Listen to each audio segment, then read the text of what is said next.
Alrighty, welcome back to the podcast. Thanks for tuning in. Before we get started, just want to remind you to go ahead and subscribe wherever you are listening or watching.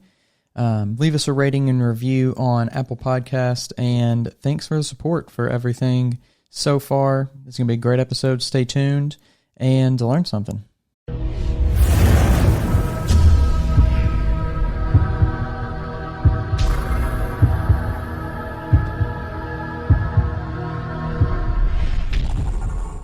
I'm Daniel Crowson. I was born in San Diego, California. I did a lot of growing up in Houston, Texas. In between the way, I lived in Oklahoma, Louisiana, and settled down here in Nashville, the fitness mecca of the South, and been here for a long time. 48, happily married, 2 kids, go, busy dad, multiple businesses. This is, I don't know how many ventures the supplement thing is, but this is more my passion, more my dream than the others were. But again, we're just in a good spot for it. Like I said, we're in the fitness mecca of the South, and all I can say, it's a good time to do it. It's a good spot to do it in, and it's hot right now. And come to Nashville, do a gym tour. There's several gyms around here. Come spend some money. There's amazing food. Amazing people. There's more restaurants than there are people, and you can just come and have a blast in Nashville and just really get the feel of what the fitness community is all about right now. It's really cool. Yeah, Nashville is a really fun place to be. I've been a few times for the SEC basketball tournament, and man, that's just a crazy time to be down there. And I'm a Kentucky fan here up in Louisville, Kentucky, but it just seems like more and more people are kind of moving there. What brought you to Nashville? I've been here since the late 80s. I moved here in mid high school. And like you said, in the past for us, the past 10, 15 years, it's been because it used to be really nothing. I mean, it was just a street with, it was pretty shoddy. I mean, there's a lot of adult bookstores and just 1 or 2 streets where you could get something to eat. Of course, there was the Ryman and a couple tourist attractions, but when they brought the arena here and like arena football and then hockey, it really blew up. And then over time with the Titans and, but no, I was here back in the late 80s, and I know Murfreesboro specifically, but Nashville's always had a really good fitness community. It just really never was communicated as such. And there's always been some badasses here, even before we were known for this. We've had 2 Olympians living here, and they've been here for a long time. So yeah, it's just recent to where it's the fitness thing is kind of blowing up. But yeah, I was here when I was a kid, so I was here with my parents. Nothing I could do. Kind of getting into more of the fitness side of things, like you mentioned supplements was kind of a passion of yours, a dream of yours. Where did that start? Was it from the sports side of things? Was it from a fitness side of things? Where did you get into supplements? Man, I would have to go back to, even the 70s. Like I said, I'm 48, so I go back multiple decades here.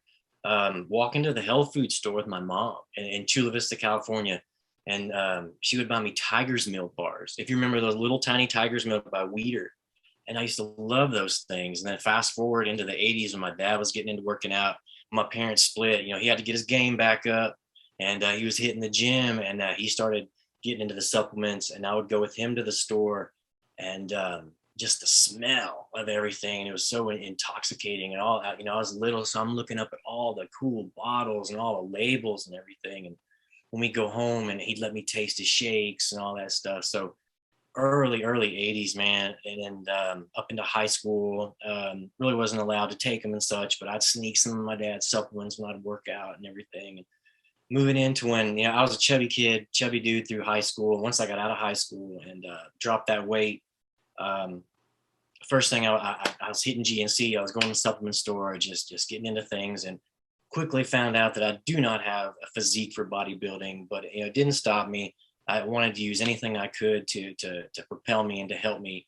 And in doing so, the research and everything that I've applied to try to get the most I can out of this body through nutrition and supplementation, just learned a lot. And it's been a long time. And applied it with me. My wife did a stint at competing and such, and we're both really into it. So it's part of our lifestyle. It's just who we are. and into our kids. Obviously we don't pump supplements into them, but they understand the nutrition side of things, and they know what mom and dad is doing is for their health, and they just think it's cool too. So I think it's cool to have that from a kid, as from your perspective as a kid, to kind of grow up around that workout community a little bit, especially back in those days when it was, so many legends, it seems like, in the bodybuilding game. And then you had just kind of it seems like, at least to me, kind of the beginning of that popularization of like going to the gym and working out, and like doing, workout tapes or whatever, and like all this stuff just coming out. In what like public opinion way did you see, just from your time you were like a young kid to a high school kid to, after that, and then to now, how have you seen kind of the popularization and then like the public opinion change when it comes to supplements and working out? um definitely the mystique is gone. um you know I hate saying back in the day, but further back, it was something that people really weren't into. They considered even creatine steroids, or there was just a mystique about it, and that is quickly, slowly but quickly gone away. And everybody knows what a pre-workout is now. Everybody knows what greens and collagen and protein. I mean, there's aisles of it in Costco. It's grown leaps and bounds, in the marketing research that we've done. I mean, it's a multi-billion-dollar industry, compared to, there's no way it was like that, back in the 80s and early 90s. They could barely, fill a store with stuff. And now, we have a hard time getting into stores because there's so many people just like us trying to get, trying to do the same exact thing. And there's oceans to maneuver through. So it's definitely changed. I mean, I'm sure there's some bad stuff in there, but in my opinion, the better. I mean, competition forces more competition, and we're going to try to outdo each other and put out better products. So everybody just betters, for it. It's crazy when you do walk down even just a common grocery store and you see like all the different protein brands and all the different, like you're saying, pre-workouts and different, all these different things, that it's almost become more popular to buy just like, protein drinks or protein powder, and then also have in your cart, chips and all these other like unhealthy foods, and then try to, make your diet work with these supplements. And it's kind of funny to see that in a lot of ways. Funny is in like ironic a little bit more than haha funny, but it's like supplements have become the new like diet in a way. Yeah, definitely. I mean, everybody I visit, everybody I see, they have a old or a current tub of protein, just like you said, and it just starts a conversation. So a lot of times I'll use that segue in, if they are trying to get healthy or not, and we'll just use that as a handbill to give to them, and we'll just start talking. And yeah, and it can be anything: greens, collagen, protein, fat burners. I mean, everybody has something that they've tried. And now, even with like the multi-tier marketing stuff, everybody's buddies are selling something. So like you said, it's no longer a diet as far as Atkins or something like that. It's what supplements are you taking? Yeah, you're exactly right. And I think it's interesting too to think about. Sorry about that. It's interesting to think about kind of how, when it comes to all these supplements and all these different brands, the opportunity when it comes to like potential for people to pick them up now and to, be a little bit healthier. I think that's definitely one of the good sides of the more use of these supplements is just people having, like, even if they don't use them, just picking them up or seeing them in the aisle, then becoming, like, oh, well, what's these, what does this greens thing do? Or what, why should I get more protein? Wonder why people are selling, more protein like a supplement, like all these different things. Like, And I mean, you're right. And whatever label you have on your bottle, on your website, you best have an explanation of what that supplement does, the breakdown and such, because they are going to go there and try to get educated, and you don't want to miss out on that. that chance to grab that customer and really get intimate with them. You want them to continue to buy, not just to grab it off the shelf and take it a couple times. You want them to get on that website to learn and know that you know what you're talking about, get into your branding and such.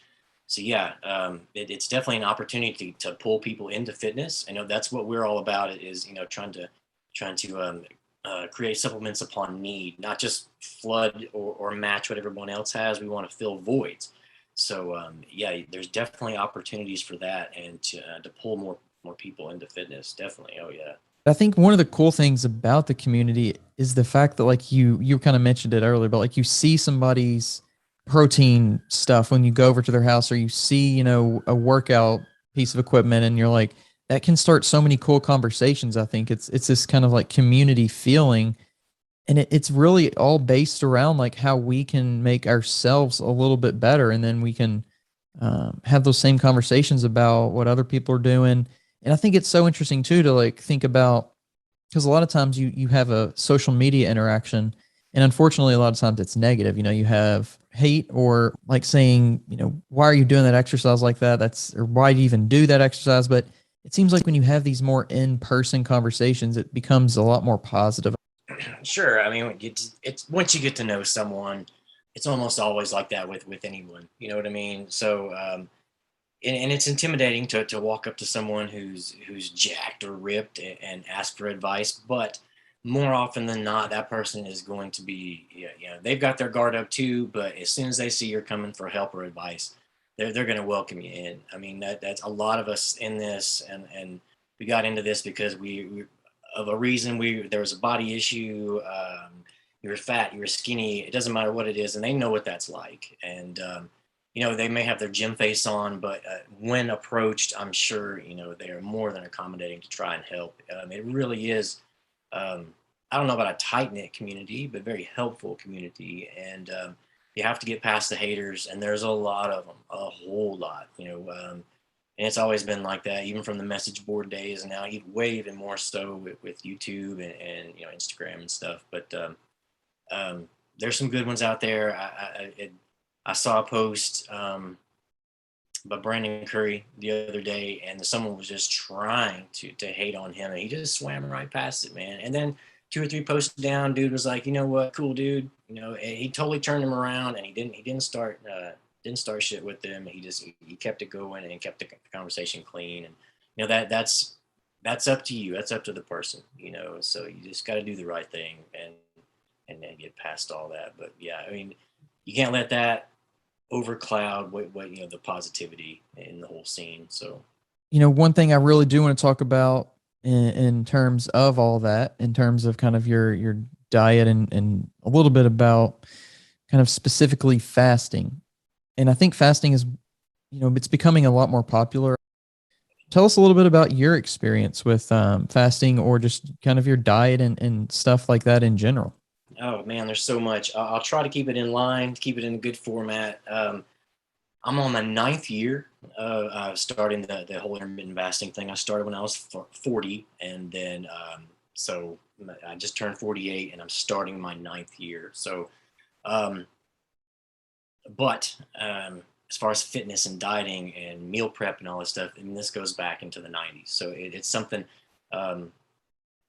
That side of things before the fasting is something I've done for a long time. And the reason why I got into the fasting is back during that time, I was a bigger, way more hardcore person. Pounded the food, I pounded other things. It really messes up your system, your digestion, multiple surgeries. I won't get into a lot of stuff, but I am a wreck. So fast forward, you get to that 40-year mark, man, you start feeling that stuff. And, after one of my last shoulder surgeries, went and had my blood work done, and my liver values were just skyrocketed, and no real reason other than maybe the pro-hormone steroids from back in the early 2000s when they were legal, the whole andro stuff, and the multitude that you could buy back then. Mostly they were all oral, and they were all methylated, so they're liver damaging. Only thing I could pinpoint that to. But whatever it was, I needed to fix it. And the conventional bro diet that I knew, tracking calories and stuff, it just wasn't good at it. I'm a 9-to-5-er, I'm going to work. I got a new kid. I mean, there's just so much to juggle. Meal prep wasn't a problem, but just really zeroing in on something that worked. It was time to do so, or I was gonna, end up dead or in the hospital or such. So how I found fasting was originally through, well, I started doing paleo first or primal. Really got into that. I really understood, having a hard time digesting the beans and the peanut butter and things. It just, those are things I ate on the daily. Half a can of black beans, peanut butter. I mean, this is a daily thing I ate. So I eliminated all that stuff and seemed to really work. But the weight kind of came down, but still it wasn't what I wanted. And in passing, I heard about the bulletproof. That was when the bulletproof coffee was just starting out, and I tried that for about 3 weeks, and with 3 weeks, I lost 20 something pounds. It was crazy, and didn't take me long to realize, well, I'm only getting like 14, 15 grams of fat here. That's how many ever hundreds of calories for an extended period of time until lunch. All I'm doing is I'm shaving off my calories. So they tricked you. So the whole bulletproof coffee thing's a mess. Every morning you're blowing up tankards of hot coffee with oil and such. And so I just went cold turkey and just found the lean gains method, to where it's just water and coffee, or water, until lunchtime. And I seem to pick things up a little more. I mean, obviously my calories are more, I'm not getting anything during that period. And stuff really started to fall off. Within, 3.5, 4 months, I had dropped 40 pounds that I didn't even know I had to drop. I was into fitness. I was a bodybuilder, so to speak, and I had no idea I was that fat. And I was eating that much. And like you said, you quickly understand how much overeating you really do during the day, and it makes you you feel bad. You go through several different phases of guilt and all kinds of things, but then you realize, okay, I got this now. You really you come to a 0 point where you really get your head around things, and you come to understand dieting and such. But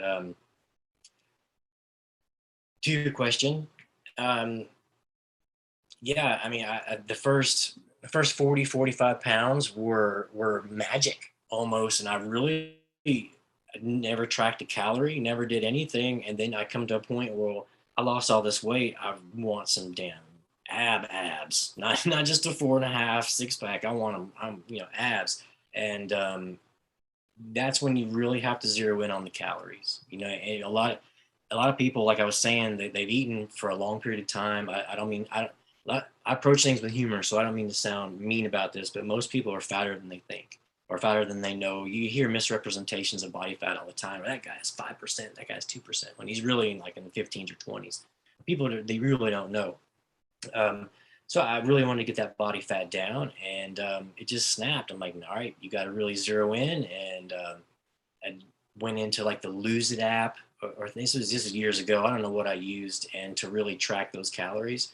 And that was just a shining light that there's the lifestyle things, like the things that you break your fast on, the specific tools, there's specific carnivore, keto thing. That's all lifestyle stuff. That's stuff that you're going to have to try to choose to maintain for that's sustainable, most of which is not.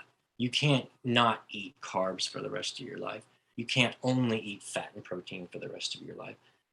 And knowing this, I've juggled this for years. And when I really came to terms with it, and I kind of gravitate towards if it fits your macros lifestyle, to where as long as you get your hardcore performance driven macros, your proteins up, you can sneak an Oreo in, or some chocolate covered raisins. I do it every night.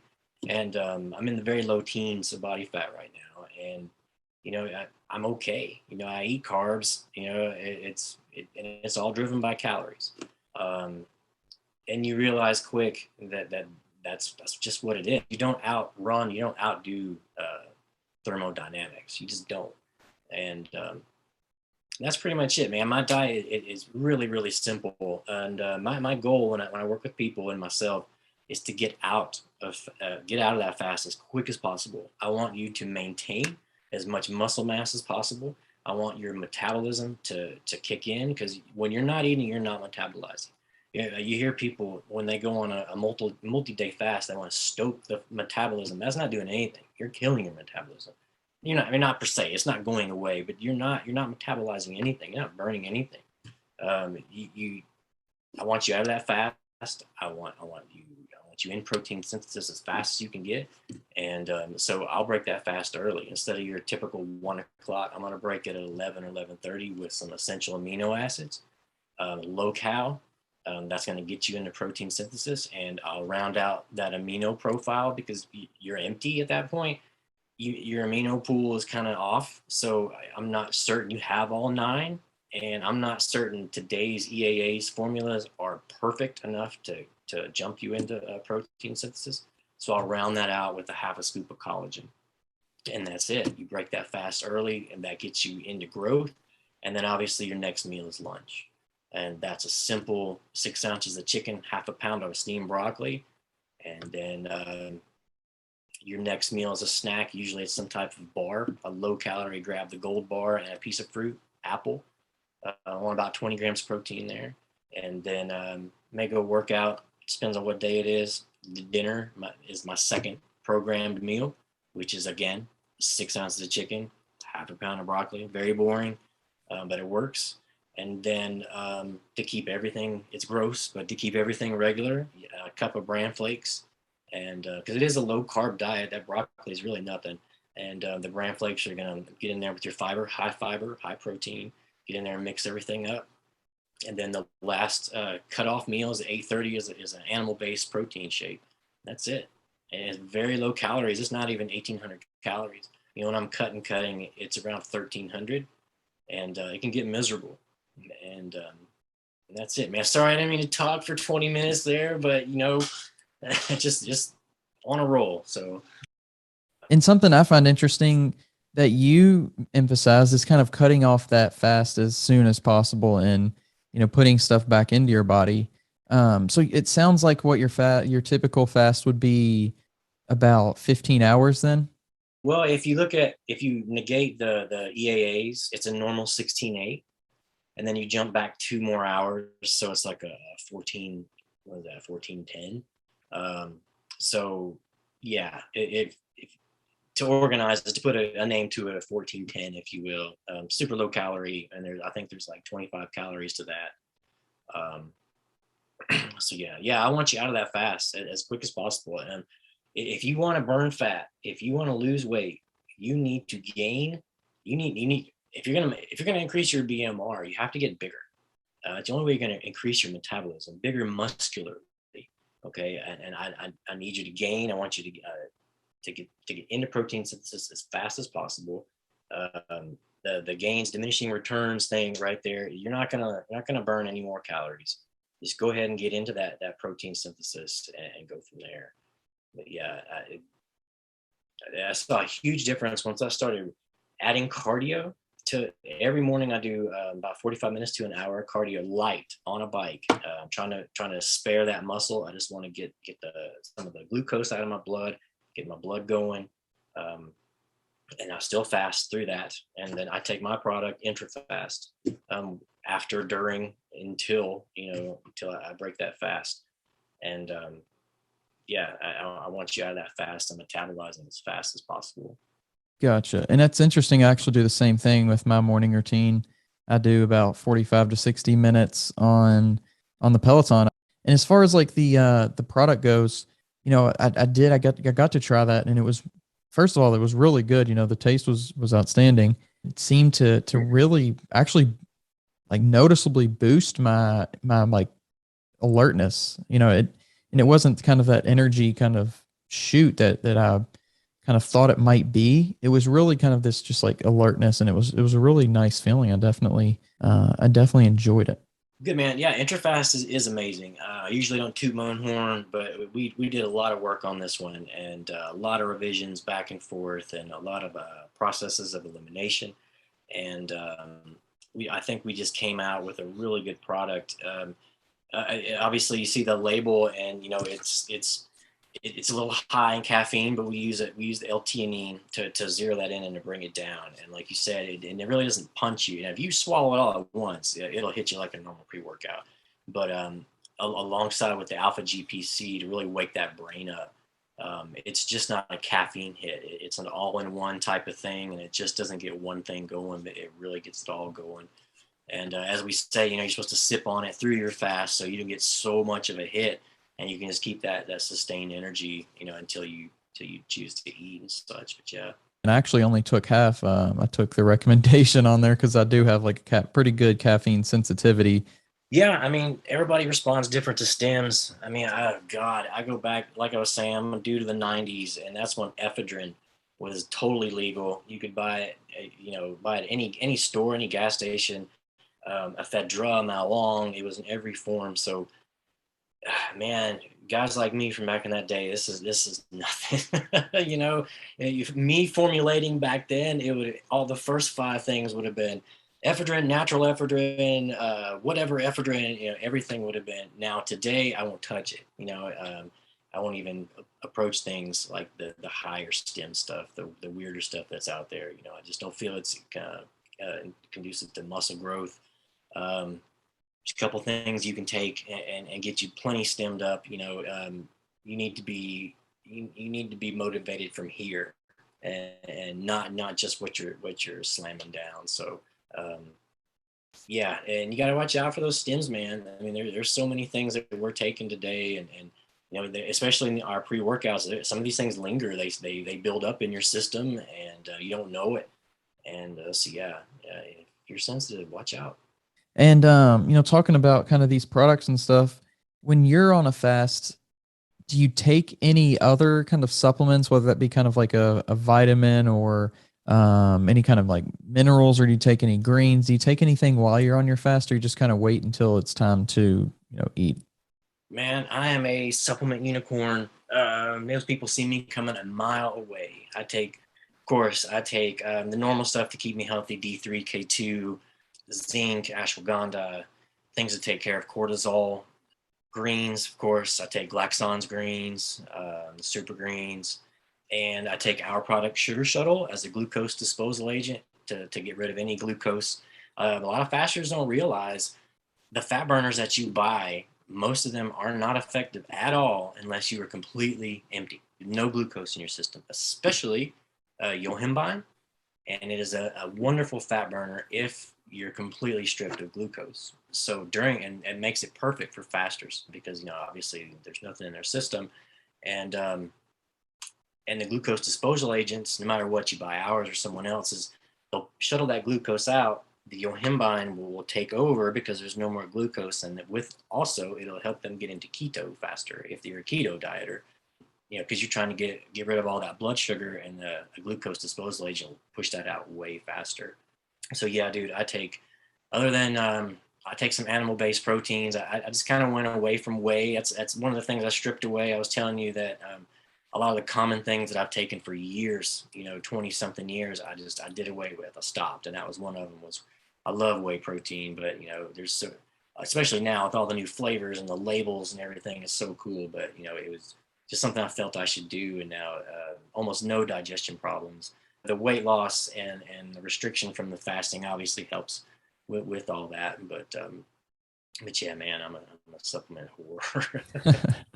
It's definitely fun. I mean, I've definitely mixed up or had some really bad headaches in experimenting and doing things, but all in all, as long as you keep it safe, sure. And a lot of the bulk powders that a civilian could buy, you're okay. And I don't know if you can buy powdered caffeine anymore even. So, a lot of what you can buy, you're good to go. And that's what I did for years is I just made my own powdered stuff and flavored it with like Mio and things like that, or other type of flavored powders.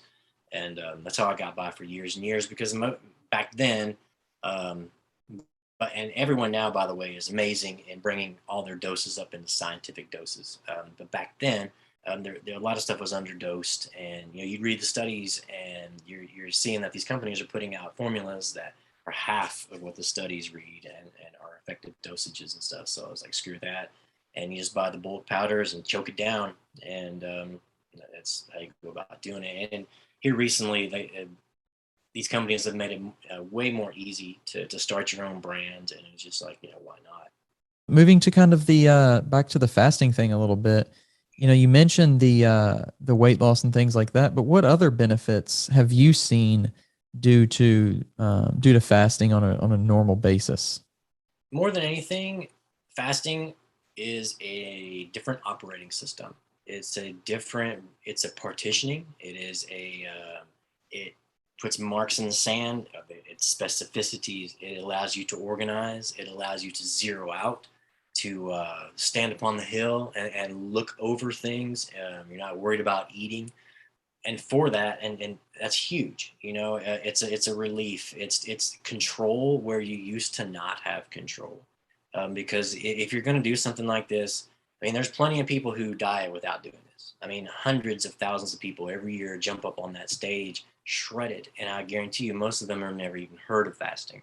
They incrementally do their meals every so and so hours all throughout the day. It's done through calories. And the people who may have to turn to fasting just don't fit that. It's totally possible to get shredded and stuff, but whenever you implement this, it's just doing a different way.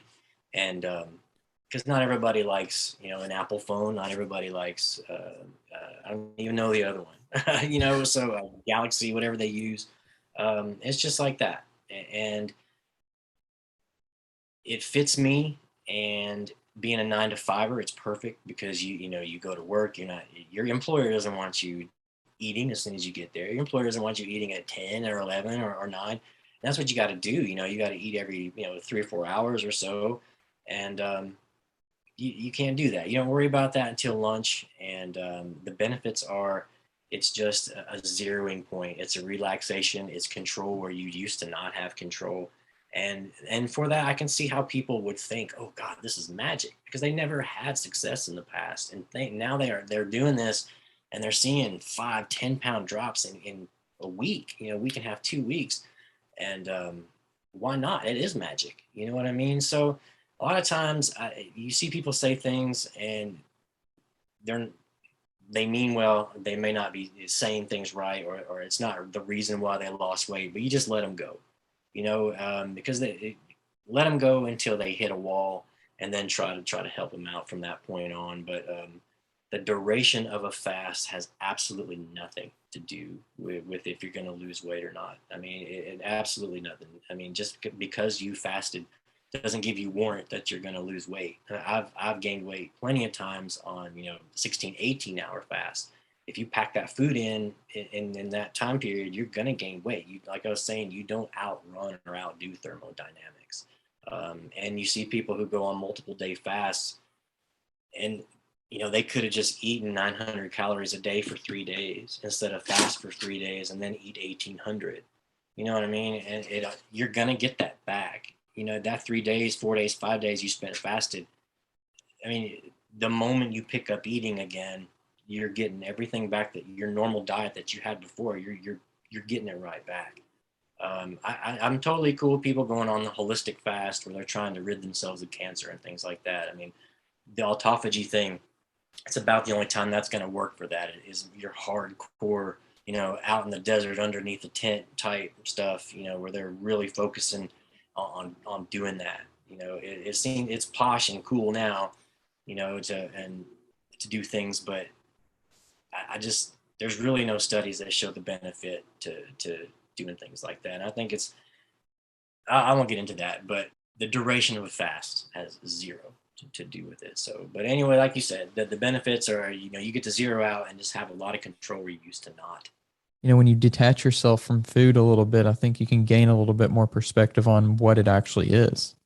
Oh yeah, definitely, man. I mean, I have become such a cook, a chef, because when you're not eating, you're thinking about how to optimize that diet. How can I make things better, and such. And then, you put your family through a lot, through hell, eating and dieting all the time, and you try to bring them into it. And how can you cook for everybody and make this work? And for me, I focus on the food part. Like when I'm not eating, I'm like, okay, how do I make when I do eat better?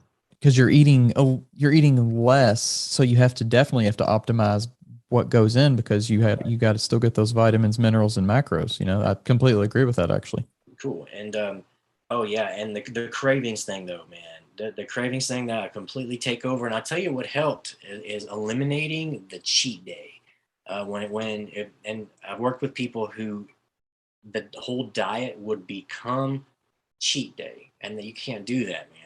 And once I started, like I was saying, getting into the if it fits your macros type thing, just being able to get a couple of good morsels of chocolate or something every day keeps those cravings away. It really does. There's no crazy rules in your head. If I want a damn Oreo, I'm going to eat it. It's built in, and if you know how to program it into your calories, you're fine. But yeah, it makes you appreciate food. It makes you. Yeah, there's no better way to say it. You just appreciate eating. You appreciate food way more. And it could just be from the damn drop in blood sugar. You're just crazy and spun out, and you just can't wait to eat. But either way, if it's helping you eat better, then I'm all for it.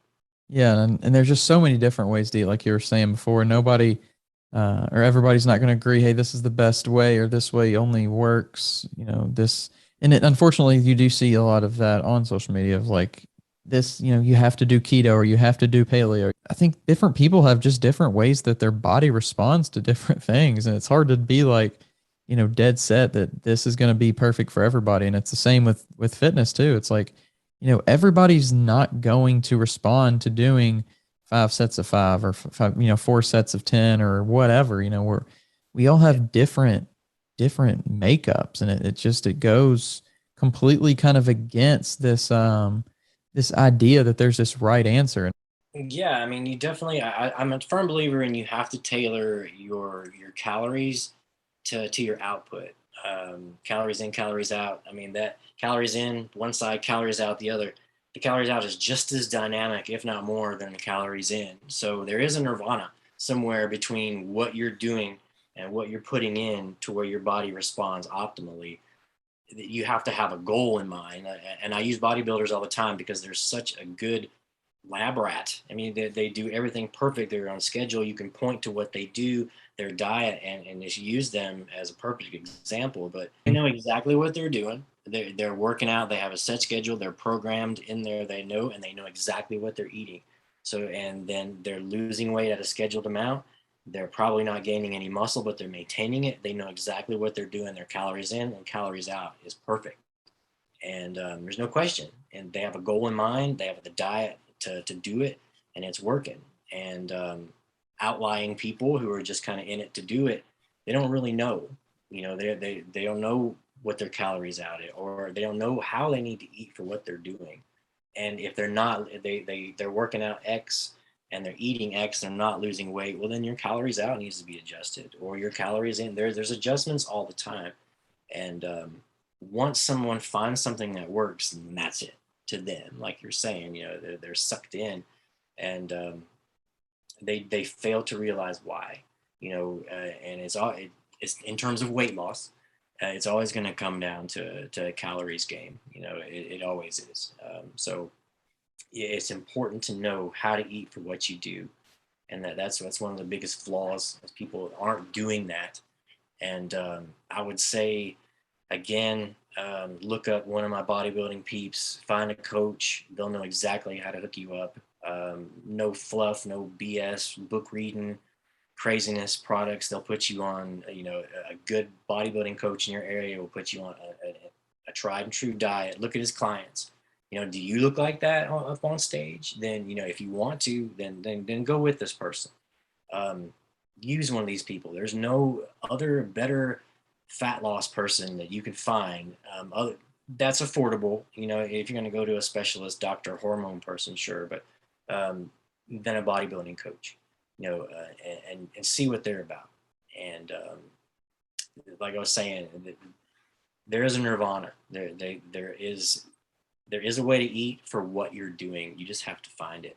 Finding that is sometimes very tricky. I think a lot of people, some people, or at least some people, luck into that and they get, that right answer pretty quick, but a lot of people out there are struggling. They just don't have, I think, the education of diet, nutrition, and of exercise, and that's definitely a lot of what this podcast is about. And before we head out here, do you have any kind of advice you would want to share with somebody when it comes to fasting? I would say use the KISS method, keep it simple, and the specificities, the little nuances add later, as far as what to break your fast on, what type of diet and such.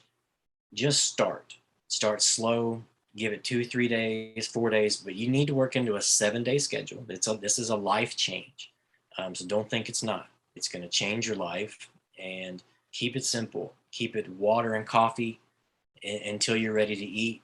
Clean up your diet, schedule your breakfast and your snack, and then knock it off. Start learning about calories, start learning about the fat burning process, learn about glucose, insulin. All this has comes into play. Don't get fixated on it. You're not a lot you can do to change it, but learn about these processes. And that way, when people are trying to tell you these are the reasons for things, you're going to know it's bullshit. So keep it simple, start slow. There are several good resources out there. They're not trying to sell you products. They're just laying out plans. That's out there. All you're doing is shaving off the first third of your day to ensure that you're not packing your face full of food and getting those calories. It's a tool. It is a weapon against what you're trying to be.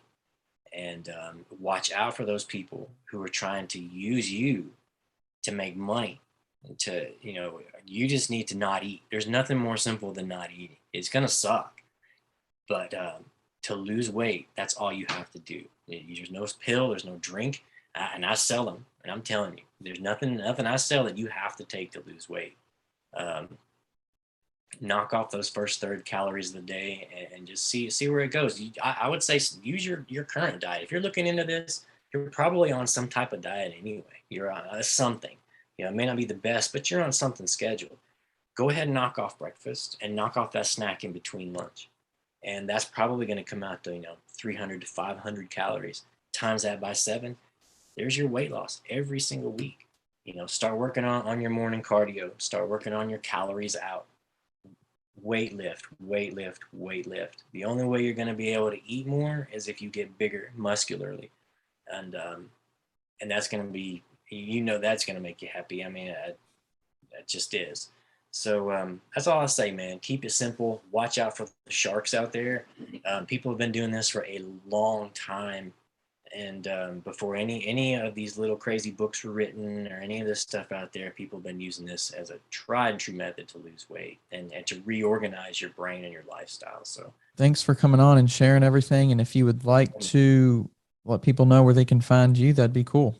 Instagram. Best way to see us is on Instagram. It's going to be Crow Nutrition Company. And you're welcome to hook up with me, Crow CEO on IG. And we can go from there. And if you want to check out our products, it's going to be crownutrition.com. And just check out what we got there. We've got a good lineup, and we're growing. So thanks for having me, man. It's been fun. It's always fun talking fasting and just getting a little bit off my chest. Sorry if I was a little winded. And I probably could have talked for 3 or 4 more hours. So I appreciate you letting me talk here. So it was fun. Yeah, it was really cool. And I appreciate you coming on. Thanks, man. It's my pleasure. It's an honor.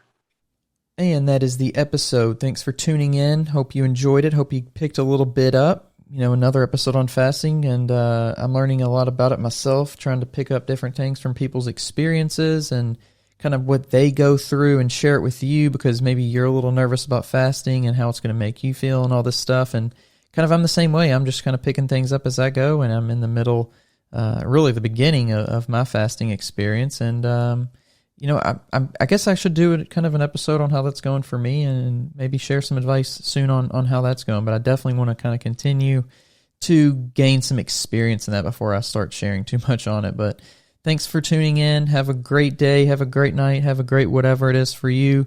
And stay tuned for more here on The Weight Room. Thanks.